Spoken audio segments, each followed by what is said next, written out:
जय श्री मित्रों, जय परशुराम, जय गुरुदेव।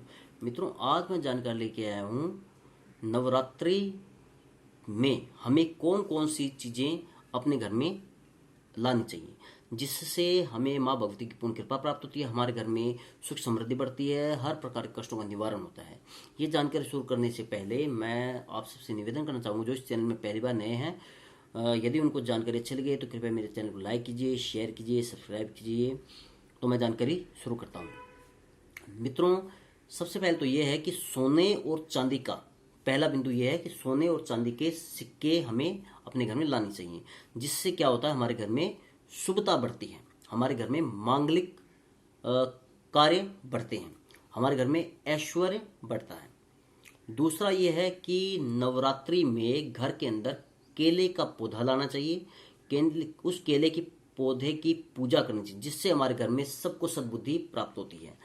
तीसरा यह है कि कमल पर विराजमान माँ भगवती की प्रतिमा हमें लानी चाहिए, जिससे हमारे घर में ऐश्वर्य सुख समृद्धि बढ़ती है।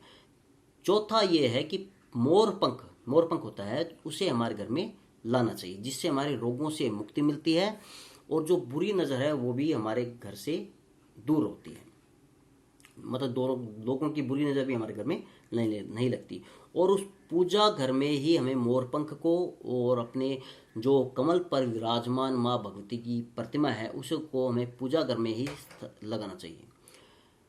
चौथा और अंतिम है कि नवरात्रि में प्रत्येक नवरात्रि जो नवरात्रि प्रारंभ होती है उसमें प्रत्येक 9 दिन हमें माँ भगवती के लिए 16 श्रृंगार माँ भगवती को अर्पण करना चाहिए। इससे क्या होता है कि माँ भगवती की कृपा हम पर बनी रहती है और हमारे सभी कष्टों का निवारण होता है। मित्रों, इस प्रकार मैंने ये जानकारी दी है कि आपको नवरात्रि में कौन कौन सी वस्तुएं अपने घर में लानी चाहिए, जो आपके घर में सुख समृद्धि ऐश्वर्य को बढ़ाता है।